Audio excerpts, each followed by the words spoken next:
ਕਿ ਤੁਸੀਂ ਵੀ ਮੇਰੇ ਵਾਂਗ ਕਹਾਣੀਆਂ ਪੜ੍ਹਨ ਦੇ ਸ਼ੌਕੀਨ ਹੋ ਤਾਂ ਇਹ ਵੀਡੀਓ ਤੁਹਾਡੇ ਵਾਸਤੇ ਖਾਸ ਹੈ। ਸੋ ਗੱਲਬਾਤ ਕਰਦੇ ਹਾਂ ਇਸ ਵੀਡੀਓ ਦੇ ਵਿੱਚ ਪੰਜ ਅਜਿਹੀਆਂ ਕਿਤਾਬਾਂ ਦੀ ਜੋ ਪੰਜ ਅਜਿਹੇ ਕਹਾਣੀ ਸੰਗ੍ਰਹਿ ਜਿਹਨੂੰ ਪੰਜ ਪੰਜਾਬੀ ਸਾਹਿਤਕਾਰਾਂ ਵੱਲੋਂ ਲਿਖੇ ਹੋਏ ਆ। ਸੋ ਸ਼ੁਰੂ ਕਰਦੇ ਹਾਂ ਇਹ ਵੀਡੀਓ। ਸੋ ਸਵਾਗਤ ਹੈ ਆਪ ਸਾਰਿਆਂ ਦਾ ਮਾਝਾ ਵਰਲਡ ਵਾਈਡ ਤੇ। ਮੇਰੇ ਵੱਲੋਂ ਆਪ ਸਾਰਿਆਂ ਨੂੰ ਪਿਆਰ ਭਰੀ ਸਤਿ ਸ਼੍ਰੀ ਅਕਾਲ।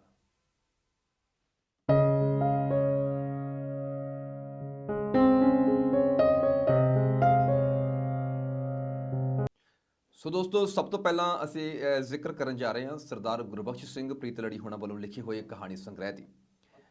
ਪ੍ਰੀਤਲੜੀ ਸਾਹਿਬ ਜਿਨ੍ਹਾਂ ਨੇ ਬਹੁਤ ਸਾਹਿਤ ਲਿਖਿਆ, ਬਤੌਰ ਕਹਾਣੀਕਾਰ, ਬਤੌਰ ਨਾਵਲਕਾਰ, ਬਤੌਰ ਵਾਰਤਕ ਲੇਖਕ ਤੇ ਬਤੌਰ ਸੰਪਾਦਕ ਉਹਨਾਂ ਦੀ ਖਾਸ ਪਹਿਚਾਣ ਸੀ। ਤੇ ਉਹਦੇ ਨਾਲ ਗੱਲਬਾਤ ਕਰਦੇ ਹਾਂ ਕਿ ਜੇ ਪੰਜਾਬੀ ਸਾਹਿਤ ਵਿੱਚ ਪੰਜਾਬੀ ਵਾਰਤਕ ਨੂੰ ਸਿਖਰ ਤੇ ਲੈ ਕੇ ਜਾਣ ਵਾਲੇ ਤੇ ਸਭ ਤੋਂ ਜ਼ਿਆਦਾ ਸਾਹਿਤ ਲਿਖਣ ਵਾਲੇ ਲੇਖਕ ਤਾਂ ਉਹ ਸਰਦਾਰ ਪ੍ਰੀਤਲੜੀ ਸਾਹਿਬ ਦਾ ਨਾਮ ਜਿਹੜਾ ਆ ਸਾਹਮਣੇ ਆਉਂਦਾ ਹੈ। ਲਗਭਗ 50 ਕਿਤਾਬਾਂ ਦੀ ਆਪ ਜੀ ਨੇ ਰਚਨਾ ਕੀਤੀ। ਔਰ ਜਿਹੜਾ ਜ਼ਿਕਰ ਅੱਜ ਅਸੀਂ ਕਹਾਣੀ ਸੰਗ੍ਰਹਿ ਦਾ ਕਰਨ ਜਾ ਰਹੇ ਹਾਂ, ਇਹਨੂੰ ਪੰਜਾਬੀ ਸਾਹਿਤ ਪ੍ਰਕਾਸ਼ਨ ਅੰਮ੍ਰਿਤਸਰ ਨੇ ਛਾਪਿਆ ਆ। ਤਕਰੀਬਨ 208 ਪੰਨੇ ਆ।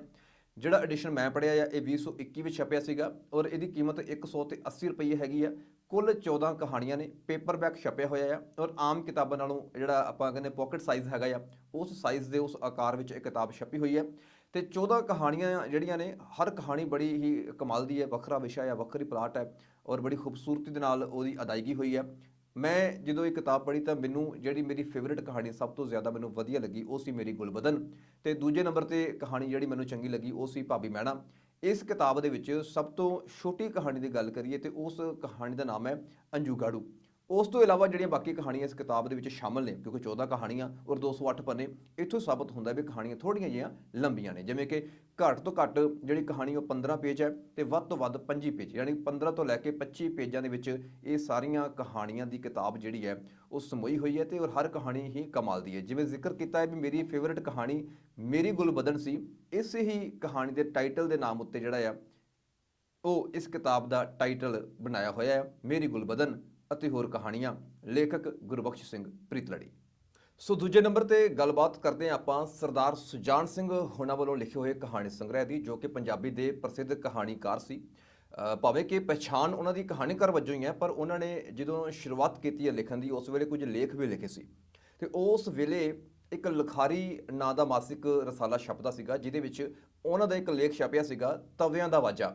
ਔਰ ਉਹਨਾਂ ਦਿਨਾਂ ਵਿੱਚ ਇਹ ਲੇਖ ਬਹੁਤ ਹੀ ਮਕਬੂਲ ਹੋਇਆ ਸੀ ਅਤੇ ਬਾਅਦ ਵਿੱਚ ਉਹਨਾਂ ਦੇ 2 ਲੇਖ ਸੰਗ੍ਰਹਿ ਵੀ ਛਪੇ ਸਨ। ਸੋ ਇਹਨਾਂ ਦੇ ਜਿਸ ਕਹਾਣੀ ਸੰਗ੍ਰਹਿ ਕਿਤਾਬ ਦੀ ਮੈਂ ਗੱਲਬਾਤ ਅੱਜ ਤੁਹਾਡੇ ਨਾਲ ਸਾਂਝੀ ਕਰਨ ਜਾ ਰਿਹਾ ਹਾਂ, ਇਸ ਕਿਤਾਬ ਦਾ ਨਾਮ ਹੈਗਾ ਆ ਦੁੱਖ ਸੁੱਖ।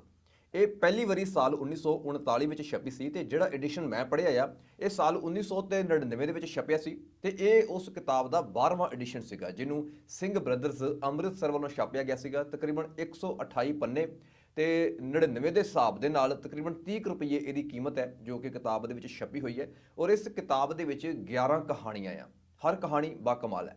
ਇਸ ਕਿਤਾਬ ਦੀ ਖਾਸ ਗੱਲ ਮੈਂ ਤੁਹਾਡੇ ਨਾਲ ਜ਼ਰੂਰ ਸਾਂਝੀ ਕਰਾਂਗਾ। ਜੇ 128 ਪੰਨੇ 11 ਕਹਾਣੀਆਂ ਔਰ ਹਰ ਕਹਾਣੀ ਦੇ ਸ਼ੁਰੂ ਹੋਣ ਤੋਂ ਪਹਿਲਾਂ ਨਾ ਇੱਕ ਪੇਜ ਹੈ ਵੱਖਰਾ ਦਿੱਤਾ ਗਿਆ ਆ, ਜਿਹਦੇ ਉੱਤੇ ਲਿਖਿਆ ਹੋਇਆ ਆ ਕਹਾਣੀ ਤੋਂ ਮਗਰੋਂ।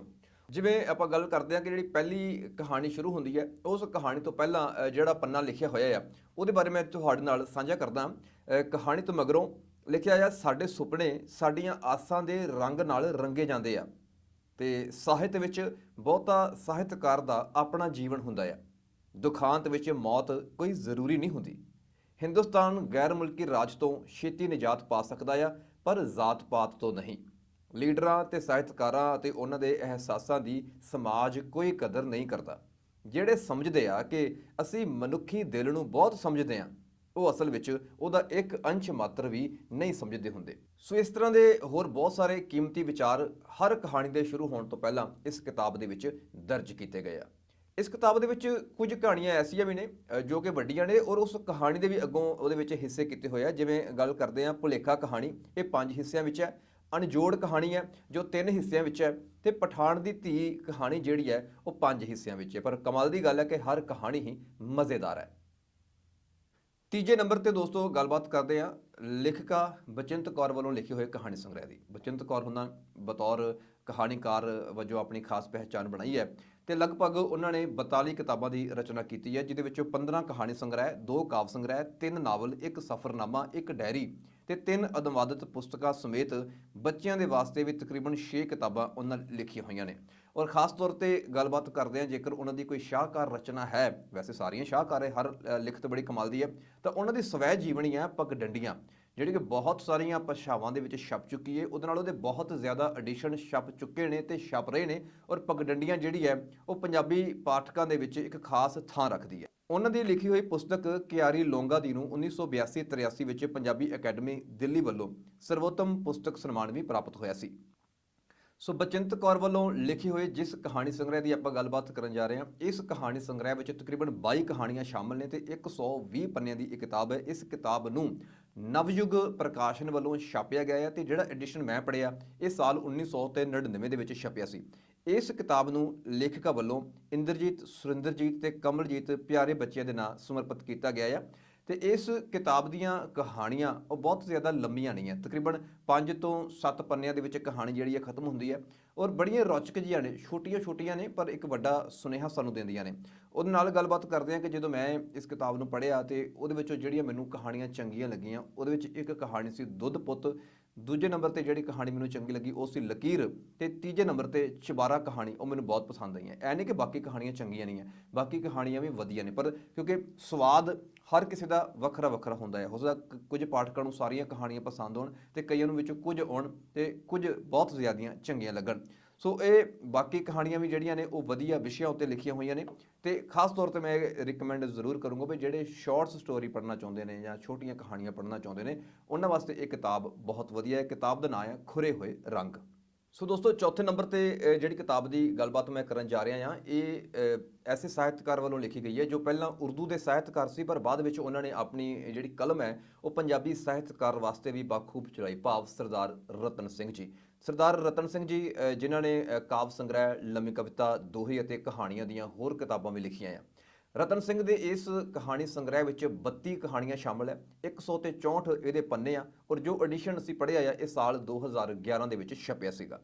ਔਰ ਇਹ ਕਿਤਾਬ ਲੇਖਕ ਨੇ ਆਪਣੀ ਛੋਟੀ ਦਾਦੀ ਸਰਦਾਰੀ ਸਾਧੂ ਦੇ ਨਾਂ ਸਮਰਪਿਤ ਕੀਤੀ ਹੈ। ਕਹਾਣੀਆਂ ਹਲਕੀਆਂ ਫੁਲਕੀਆਂ ਨੇ, ਔਰ ਜੇ ਛੋਟੀ ਤੋਂ ਛੋਟੀ ਕਹਾਣੀ ਦੀ ਗੱਲ ਕਰੀਏ ਤੇ ਤਕਰੀਬਨ 3 ਕੁ ਪੰਨਿਆਂ ਦੀ, ਤੇ ਵੱਧ ਤੋਂ ਵੱਧ ਜੇ ਸਫ਼ਿਆਂ ਦੀ ਗੱਲ ਕਰੀਏ ਤੇ 5 ਤੋਂ 7 ਸਫ਼ਿਆਂ ਦੇ ਵਿੱਚ ਇਹ ਕਹਾਣੀਆਂ ਮੁਕੰਮਲ ਹੋ ਜਾਂਦੀਆਂ ਨੇ। ਨਵਯੁਗ ਪਬਲਿਸ਼ਰ ਵੱਲੋਂ ਛਾਪੀ ਹੋਈ ਇਸ ਕਿਤਾਬ ਦੀ ਜੇ ਗੱਲ ਕਰਦੇ ਹਾਂ ਤੇ ਇਹਦੇ ਵਿੱਚ ਇੱਕ ਕਹਾਣੀ ਹੈ ਤੀਜੇ ਨੰਬਰ ਤੇ ਸੁਣਿਆ ਅਣਸੁਣਿਆ, ਜੋ ਮੈਨੂੰ ਬੜੀ ਚੰਗੀ ਲੱਗੀ, ਜਿਹਦੇ ਵਿੱਚ ਕਰਤਾਰਪੁਰ ਤੇ ਡੇਰਾ ਬਾਬਾ ਨਾਨਕ ਦੇ ਨੇੜਿਓਂ ਵਹਿੰਦੀ ਰਾਵੀ ਨਦੀ ਆਪਣੀਆਂ ਲਹਿਰਾਂ ਦੇ ਨਾਲ ਗੱਲਾਂ ਕਰਦੀ ਹੈ। ਡੇਰਾ ਬਾਬਾ ਨਾਨਕ ਦੇ ਪਤਨ ਤੋਂ ਲੰਘਦਿਆਂ ਹੋਇਆਂ ਰਾਵੀ ਦੀ ਇੱਕ ਲਹਿਰ ਨੇ ਦੂਜੀ ਨੂੰ ਆਖਿਆ, ਤੈਨੂੰ ਯਾਦ ਹੈ ਨਾ, ਇਸ ਪਤਨ ਤੋਂ ਕਦੇ ਬਾਬਾ ਨਾਨਕ ਆਪਣੇ ਪਿੰਡ ਕਰਤਾਰਪੁਰ ਤੋਂ ਡੇਰਾ ਬਾਬਾ ਨਾਨਕ ਜਾਂਦੇ ਹੁੰਦੇ ਸੀ ਪੂਜਾ ਪਾਠ ਕਰਨ। ਹਾਂ, ਸਤ ਕਰਤਾਰ ਦੀ ਧੁਨ ਕੰਨਾਂ ਵਿੱਚ ਪੈਂਦਿਆਂ ਹੀ ਲਹਿਰਾਂ ਵਿੱਚ ਇੱਕ ਹੋੜ ਲੱਗ ਜਾਂਦੀ ਸੀ ਉਹਨਾਂ ਦੇ ਪਵਿੱਤਰ ਚਰਨਾਂ ਨੂੰ ਧੋਣ ਦੀ। ਉਹਨਾਂ ਦੇ ਜੋਤੀ ਜੋਤ ਸਮਾਉਣ ਤੋਂ ਬਾਅਦ ਵੀ ਸਦੀਆਂ ਤੱਕ ਗੁਰਪੁਰਬ ਦੇ ਅਵਸਰ ਤੇ ਕਰਤਾਰਪੁਰ ਵਿੱਚ ਜੋੜ ਮੇਲੇ ਹੁੰਦੇ ਰਹੇ। ਹਾਂ, ਕਿੰਨਾ ਆਨੰਦ ਆਉਂਦਾ ਸੀ। ਬਾਕੀ ਦੀ ਜਿਹੜੀ ਇਹ ਦਿਲਚਸਪ ਵਾਰਤਾ ਹੈਗੀ ਹੈ ਉਹ ਤੁਸੀਂ ਕਿਤਾਬ ਦੇ ਰਾਹੀਂ ਕਿਤਾਬ ਖਰੀਦ ਕੇ ਪੜ੍ਹ ਸਕਦੇ ਹੋ।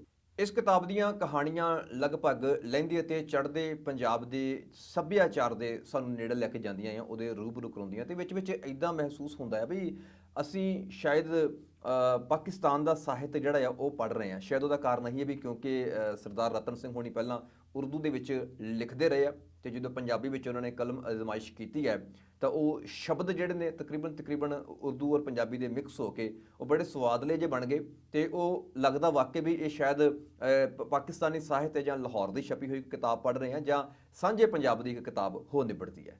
ਅੱਗੇ 5ਵੇਂ ਨੰਬਰ ਤੇ ਗੱਲਬਾਤ ਕਰਦੇ ਹਾਂ ਧਿਆਨ ਸਿੰਘ ਸ਼ਾਹ ਸਿਕੰਦਰ ਹੋਣਾ ਵੱਲੋਂ ਲਿਖੇ ਹੋਏ ਕਹਾਣੀ ਸੰਗ੍ਰਹਿ ਦੀ।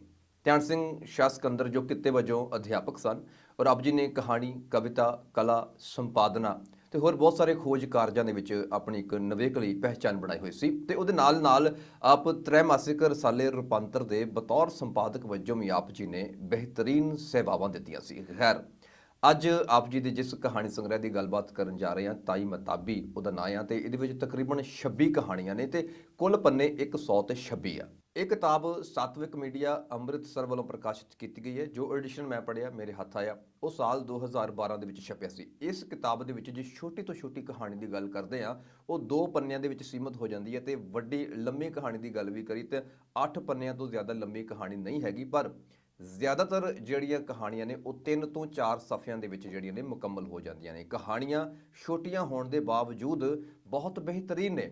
ਕਾਰਨ ਕੀ ਹੈ ਕਿ ਲੇਖਕ ਨੇ ਇਹਨਾਂ ਕਹਾਣੀਆਂ ਦੀ ਸਿਰਜਣਾ ਕਿਸੇ ਕਲਪਿਤ ਸੰਸਾਰ ਵਿੱਚ ਵਿਚਰਦਿਆਂ ਹੋਇਆਂ ਨਹੀਂ ਕੀਤੀ, ਬਲਕਿ ਉਹਦੀ ਜ਼ਿੰਦਗੀ ਦੇ ਵਿੱਚ ਜਿਹੜੀਆਂ ਘਟਨਾਵਾਂ ਵਾਪਰੀਆਂ ਜਾਂ ਉਹਦੀ ਜ਼ਿੰਦਗੀ ਦੇ ਵਿੱਚ ਜਿਹੜੇ ਪਾਤਰ ਆਏ ਉਹ ਉਹਨਾਂ ਦੇ ਆਲੇ ਦੁਆਲੇ ਇਹ ਕਹਾਣੀਆਂ ਘੁੰਮਦੀਆਂ ਨੇ, ਜਿਹਦੇ ਕਰਕੇ ਪਾਠਕ ਦੇ ਵਿੱਚ ਜਿਹੜੀ ਰੌਚਕਤਾ ਹੈਗੀ ਹੈ ਕਹਾਣੀਆਂ ਪ੍ਰਤੀ ਉਹ ਬੜੀ ਕਮਾਲ ਦੀ ਬਣ ਜਾਂਦੀ ਹੈ। ਹਰ ਕਹਾਣੀ ਪੜ੍ਹਨ ਤੋਂ ਬਾਅਦ ਪਾਠਕ ਕੁਝ ਪਲ ਰੁਕ ਕੇ ਸੋਚਣ ਵਾਸਤੇ ਮਜਬੂਰ ਹੋ ਜਾਂਦਾ ਹੈ, ਕਿਉਂਕਿ ਉਸ ਕਹਾਣੀ ਦਾ ਦ੍ਰਿਸ਼ ਚਿੱਤਰਨ ਜਿਹੜਾ ਹੈ ਕਿਤੇ ਨਾ ਕਿਤੇ ਸਾਡੇ ਚਿੱਤ ਚੇਤੇ ਵਿੱਚ, ਦਿਮਾਗ ਦੇ ਵਿੱਚ ਵਸ ਜਾਂਦਾ ਹੈ ਤੇ ਬੰਦਾ ਉਹਦੇ ਬਾਰੇ ਸੋਚਦਾ ਰਹਿੰਦਾ ਹੈ। ਇਸ ਕਿਤਾਬ ਦੇ ਵਿੱਚ ਜਿਹੜੀ ਮੈਨੂੰ ਆਪਣੀ ਫੇਵਰਟ ਵਧੀਆ ਕਹਾਣੀ ਲੱਗੀ ਉਹ ਸੀ ਦੂਜੇ ਨੰਬਰ ਤੇ ਕਹਾਣੀ ਹੈ, ਉਹਦਾ ਨਾਂ ਹੈ ਕਮਲਾ। ਬਿਹਤਰੀਨ ਕਹਾਣੀ ਹੈ, ਉਹ ਕੇਵਲ 2 ਪੰਨਿਆਂ ਦੇ ਵਿੱਚ ਕਮਾਲ ਕਰ ਛੱਡੀ ਹੈ। ਕਹਾਣੀ ਟਾਈਮ ਮਤਾਬੀ, ਜਿਹਦੇ ਨਾਂ ਤੇ ਇਸ ਕਿਤਾਬ ਦਾ ਟਾਈਟਲ ਹੈ, ਯਾਨੀ ਕਿ ਸਿਰਲੇਖ ਹੈ, ਉਹ ਕਹਾਣੀ ਇਸ ਕਿਤਾਬ ਦੇ ਵਿੱਚ ਜੋ ਤਰਤੀਬ ਹੈ ਉਹਦੇ ਵਿੱਚ 8ਵੇਂ ਨੰਬਰ ਉੱਤੇ ਦਰਜ ਹੈ। ਸੋ ਦੋਸਤੋ, ਲੈਂਦੇ ਹਾਂ ਇਜਾਜ਼ਤ। ਉਮੀਦ ਕਰਦਾ ਹਾਂ ਕਿ ਦਿੱਤੀ ਗਈ ਜਾਣਕਾਰੀ ਆਪ ਜੀ ਨੂੰ ਚੰਗੀ ਲੱਗੀ ਹੋਵੇਗੀ। ਇਹ ਕੋਸ਼ਿਸ਼ ਨਿਰੰਤਰ ਚੱਲਦੀ ਰਹੇ। ਤੁਸੀਂ ਸਾਨੂੰ ਸਪੋਰਟ ਜ਼ਰੂਰ ਕਰਨਾ, ਚੈਨਲ ਨੂੰ ਸਬਸਕ੍ਰਾਈਬ ਕਰਕੇ, ਸ਼ੇਅਰ ਕਰਕੇ, ਆਪਣੇ ਕਮੈਂਟਸ ਦੇ ਕੇ ਤੇ ਵੀਡੀਓ ਨੂੰ ਲਾਈਕ ਕਰਕੇ। ਧੰਨਵਾਦ। ਮਿਲਦੇ ਹਾਂ ਅਗਲੇ ਐਪੀਸੋਡ ਵਿੱਚ ਹੋਰ 5 ਕਿਤਾਬਾਂ ਦੇ ਨਾਲ। ਤਦ ਤੱਕ ਲਈ ਮੈਨੂੰ ਦਿਓ ਇਜਾਜ਼ਤ। ਸਤਿ ਸ੍ਰੀ ਅਕਾਲ।